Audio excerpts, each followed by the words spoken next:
Hey you guys, and welcome back.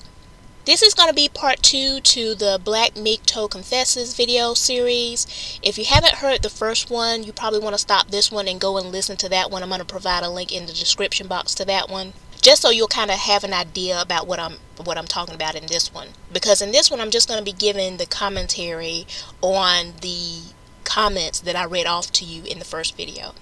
So now in the video that I discussed in the first video that I did, Black MGTOW Confesses, the Black MGTOW was basically saying that all women are whores, and he went on to describe and to tell why he felt that was the case. He was also trying to say that if American or Western women are all whores, then you might as well just go ahead and pay for an actual whore, as opposed to getting married and providing for a wife and a household and kids. Basically, what he doesn't seem to like is the fact that women expect men to contribute to the relationship financially. For some strange reason, many of them feel like the man should have no responsibility. The only responsibility he should have, even if he's in a household with a woman and his kids, is to himself.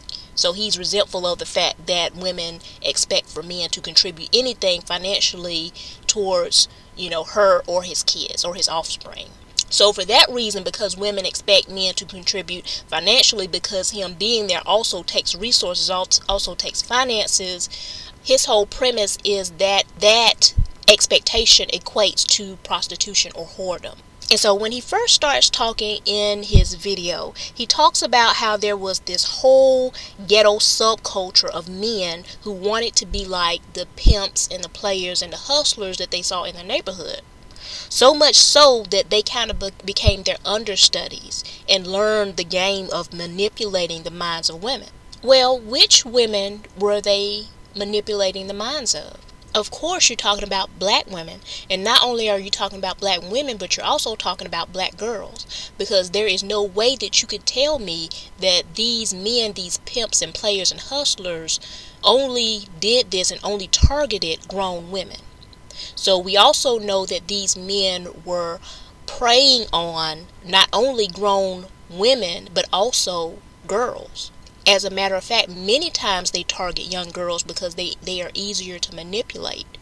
And so what they look for when they're looking for grown women, they're looking for women who have been so damaged and attacked and broken down by these same kind of men that came before them, that they will be easy prey as well, because they've already kind of been broken down and massaged and damaged mentally and had all these games and things played on their mind, to where they're more susceptible to these kind of predators when they come back around again. And so two things I find interesting about that admission by him. One is that he admitted that they targeted their own women and girls. Two, he admitted that there was a whole ghetto subculture. So it wasn't just one or two. It was the men who were already in the process of doing it, and most likely they were pimping out their women, and they were targeting their women to pimp them out because they had seen some other black men do it, and some other black man had taught them. And so you have these little boys coming up, and they see these grown men doing it, and they idolize them. They see the money, the bling, the wealth. They see the game that they're running on these people.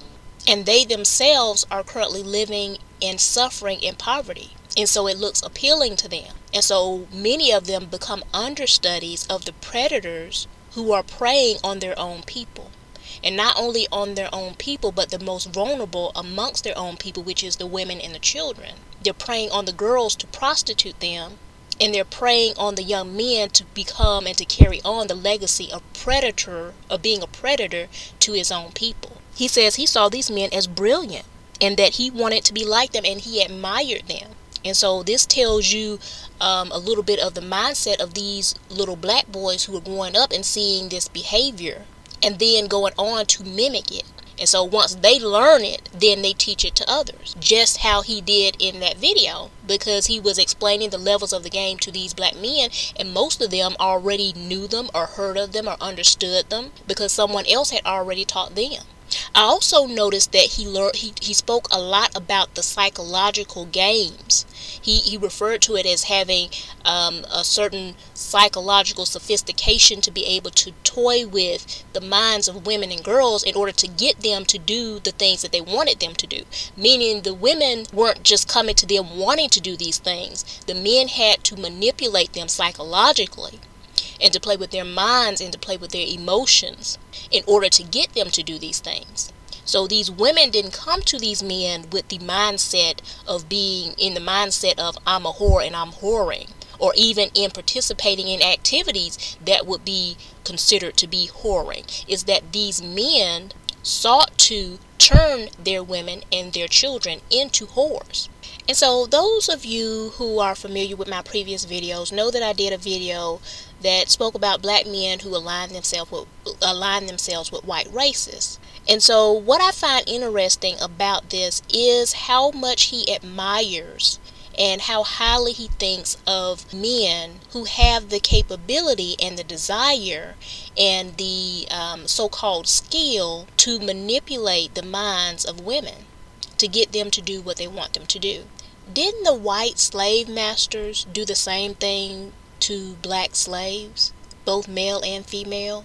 One part of slavery, the psychological slavery that took place, so that white people would play with their minds to get them to behave in a certain way to where they didn't have to always watch over them. So they played these games and put out all this propaganda to make them believe a certain way so that they would act a certain way. So you again see the similarity between these men, these black men who make themselves predators of their own people, and the white racist slave master. It's almost like, and I have said this before, that many of these black woman hating black males share so many characteristics with white racists.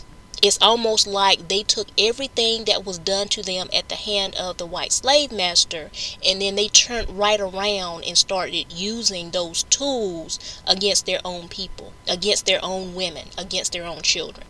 And here's something else that I noticed. Because these men always try to put distance between themselves and the black men who they refer to as thugs. So he basically said that black women, they don't want the black man who's in college and can speak properly and wears his clothes correctly. So what he's trying to say is black women want the black men who can't speak properly and who sag their pants. And those are the men who he's trying to say is the thugs. But correct me if I'm wrong, but doesn't the thug subculture also include pimping? Wasn't that much of what you heard the gangster rappers talk about was pimping and hoes and, calling their women bitches and bitch better have my money? Wasn't that part of the thug subculture? So according to him, the only difference between him and what he's referring to as a thug is that the thug cannot speak properly and the thug sags his pants. But when you look at the behavior and the mindset of the thug, he fits that description because he was involved in the game of pimping, being a player, being a hustler. He was involved in those things. He was involved in those activities. But he would have you to believe that he's not a thug because he doesn't sag his pants and he can speak proper English. And let's say for a minute that he isn't a thug, a quote-unquote thug. At the very least, he is still a predator. He is still a predator of his own people. And he encourages other black men to also be predators against their own people. So even if he doesn't want to say that he fits the description of a thug, fine. But just because you're not a thug, it still does not make you a good man. A serial killer may not necessarily be considered a thug, but he's still a predator. A child molester or a child rapist may not necessarily be considered or looked at as a thug, but he's still a predator. So the opposite of thug is not a good man. A good man is not the exact opposite of a thug. You can still be a predator, a monster, a heathen. You can still be a despicable human being and not necessarily be what is considered a thug. So his premise in that video is that all women are thugs, but when you really delve into what he is saying, the reason why he would have that mindset is, one, because he idolized the men who turned his women and girls, or the women and girls in his community, into whores. 2, because he learned the game of how to manipulate women, so he sought to then go out and make whores of his women and his children. And 3, when he didn't have time to do that, he always surrounded himself with women who he viewed as being whores and who participated in whore-like behavior. And in most cases, they were participating in whore-like behavior because they had already been exposed to men like him who had already damaged them psychologically and broken them down to where they would be an easy prey, an easy target for him, for men like him. Because he talks about how most Western women have been with 30, 40, or even 100 men once they reach the age of 30 or older. So this tells you right there the kind of women that he surrounded himself with. He sought after and surrounded himself with women who participated in promiscuous behavior. And you don't have to take my word for it when he goes into explaining about his trip that he had to Brazil. Everywhere he went, there were women who were there for hire. All of the places that he chose to go was where you could just pick a woman out and pay her and have sex with her. Everywhere he went, in that story, everywhere he went, he chose to go to a topless beach. He talked about ordering prostitutes to come to his room and how he had, during his time there, he had a different woman for breakfast, for lunch, for dinner, to the point to where he was worn out. And then when he didn't order whores to come to him, he was going to places like topless beaches and to bathhouses, which were basically brothels, where you could take a bath there, but it was basically a brothel. And to delve further into his mindset, when you listen to how he speaks about and how he's almost just in admiration and how much value he believes that this lends to the prostitutes in Brazil, he just gushes about how well protected they are by the police there and how well armed they are to make sure that they are able to protect all of the prostitutes there. He just gushes about this, almost romanticizes it. So he is in awe of the protection that is lended to these prostitutes, but at the same time, the protection that is given to women who are trying to live right, but who are being mistreated by men, that decreases their value. When a police officer comes in to protect a woman who is being beaten, raped, attacked, when she is in a situation where she is almost killed and a police officer steps in and stops the man from doing that, that decreases that woman's value to him in his eyes. But if it's in protection of a prostitute, an actual true blue prostitute who is going to do whatever he wants to do sexually, take his money and then leave him alone, that increases their value. So you kind of get a glimpse into his mindset, into where his true values lie. And I say that because he tries to or attempts to make his position or point of view somehow connected to biblical teachings. And before I get into that, I want to discuss how he talked about how the roles were reversed.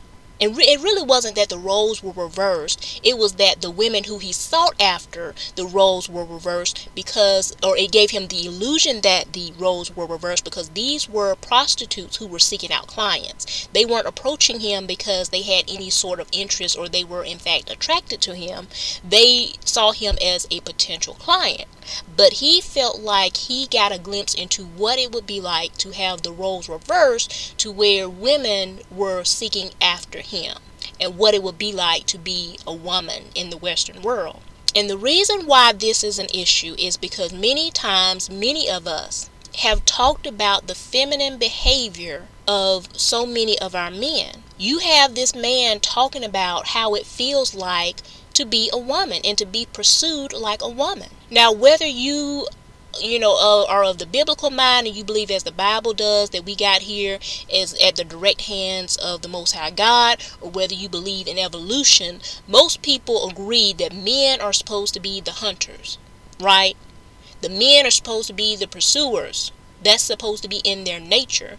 But you have this man who is publicly pushing that away in throwing that away and admiring the role and the position of a woman and wanting to be in that position and in that role. Now, the men will push back and still want to be considered as men, but they will cheer this on all day long. They will cheer this on about, how it feels and how they want women to pursue them, and they want women to chase after them, and you shouldn't approach no woman. You sit back and let the woman come to you. But they will never ever admit that that is feminine behavior.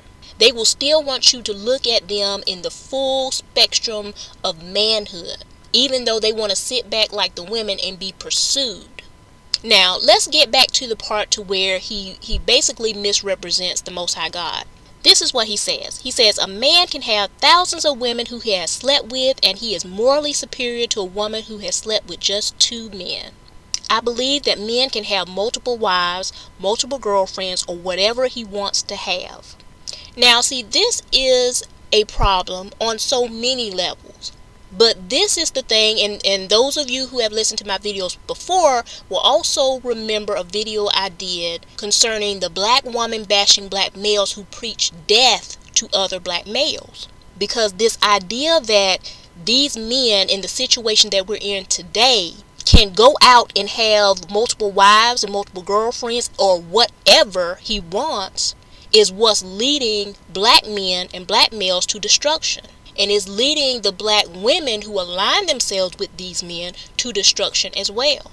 Because what the men are doing today in no way resembles what was done during biblical times. 99.99999% of these black males who believe this and who want to live in a type of polygyny situation are not capable. They are not financially or physically capable to do it in an appropriate way according to the Bible. They are not capable of doing it. But you have this man here who is basically preaching whoredom to other black males, and this is one of the things that is causing black males, and especially in America, to die out so quickly. Because black men, they're not having multiple wives. Even the ones who call themselves being in a polygamous relationship where they say they have multiple wives, they really don't have multiple wives. They have a wife and multiple girlfriends, none of whom he can provide for, not even one, let alone multiples.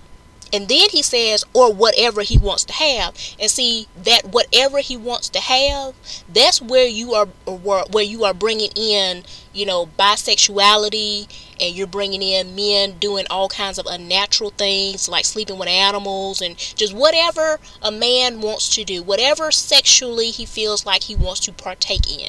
Because many of these men will say that they don't believe in homosexuality, but the way they get around that is that they marry women, but they're still going around and doing stuff with other men, and then they're bringing it back home to their families. I remember a story of a black woman who was married to this man, and she went to the doctor because she was pregnant with twins and found out that she was HIV positive. Now, she knew that she didn't have it when she married, so she knew she had to get it from him. So she confronted him, and if I'm not mistaken, she either sued him or she tried to have him prosecuted for doing it. And she ended up winning the case. Now, I don't remember whether or not the babies were healthy, whether or not they had HIV when they were born. But men like this is the kind of death and destruction that they are preaching to other black males. Because they're going out here believing that as long as they are a man and as long as they read the Bible, they can go out and do whatever it is that they want.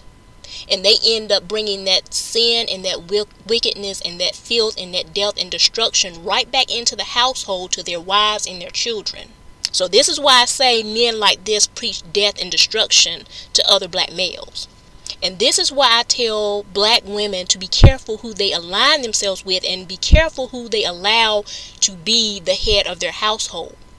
Because if they're out there doing wickedness and sin and evil, they are going to bring that judgment right back home to you and to your babies. And here is my thing. Now, I had some stories and some scriptures that I was going to read, and I'm probably going to read 1 or 2 scriptures just to back up what it is that I'm saying. But this is the thing that I want you to get. And I know that many of my listeners, and maybe not many, I don't know exactly how many, I know that there are many, the majority of the MGTOW movement and the men's rights movement, most of them are atheists. But so far as people who are subscribed to me, and who have been subscribed to my other channel, I know that some of you, at least some of you, are atheists. So I'm going to say something, and many of you may not understand what it is that I'm saying, but those of you who are believers will understand completely what I'm saying. Men like this are dangerous. They're not only dangerous to themselves, but they're dangerous to those who follow them and listen to them. And here is the reason why. It is dangerous for you to play with or misrepresent the Most High God. Now, it is clear to anyone who is looking at what is going on with American black males and the black community, and then you look at some of the things that he says and some of those who he is subscribed to says, that these types of men are more concerned with setting up sanctuary and worshiping their own flesh than they are in obeying the Most High God. He is over there telling black men, oh, well, men are the prize. Men are the prize. Men are the ones who have value. Well, if you are a follower of the Most High God, men are not the prize. The Most High is the prize. We worship and submit ourselves to Him. But you have these men who are setting themselves up as if they are equivalent or the same as the Most High God. And this is very dangerous. And I do not associate with, and I would not recommend anyone else, whether you're a believer or you're a non-believer, I would not recommend anyone else to align themselves with men like this or with people like this. Because the Most High does not like people misrepresenting Him in order to carry out their own agenda. This man is preaching sin, is preaching wickedness to other men, and then disguising it as the work and the words and the will of the Most High. That is dangerous. And I'm going to get ready to wrap this up because I'm running out of time. But I'm going to leave you with a couple of scriptures just to kind of make a point. The first is Leviticus 19:29. Do not prostitute thy daughter, to cause her to be a whore, lest the land fall to whoredom and the land become full of wickedness. Now, did we not hear this man give an account of him and men like him being at the foot of men who are leading the land to whoredom? And did we not hear him talk about how he sought out whoredom everywhere he went? I believe we did. The second is Hosea 4:14. I will not punish your daughters when they turn to prostitution, nor your daughter-in-law when they commit adultery, because the men themselves consort with harlots and sacrifice with shrine prostitutes. A people without understanding will come to ruin. Now, does this mean that the women can do whatever? No. But it means that all of us are subject to obey the Most High's word. And in another translation, it says, I will not punish your daughters when they turn to prostitution, nor your spouses when they commit adultery. And all of that is predicated on the fact that the men, the leaders, the head, are out of order. They're doing things that they're not supposed to do. But if you let the men tell it, when the women are out of order, when they commit sexual immorality, they are supposed to be stoned and killed. But what people don't understand about the Bible is people think that the Bible is supposed to be verbatim. Everything in there came out of the mouth of the Most High. And yes, there are things in there that are attributed directly to the Most High and what He said, and those of the Son or the Messiah and what He has said. But the Bible is also a book of record. It is a record of how they lived, what they did, how they administered law, events that happened. But that does not necessarily mean that everything that they did was condoned or commanded for them to do by the Most High. That is not what that means. So you have a mixture of a record of events of how the men carried out the law and what was done and how they behaved and how they handled situations and what the Most High actually commanded. So sometimes those things lined up and sometimes they didn't. And that's why you see events of where the Most High punished the children of Israel because they were doing certain things that were not commanded them to be done by the Most High, or they were doing things, against what he said for them to do. So you guys, I'm going to wrap this up here because I am almost out of time. If you like this video, give me a thumbs up. If you haven't subscribed, please go ahead and subscribe. I will be so happy to have you. You guys have a great day, and I will see you on the next video. Thanks.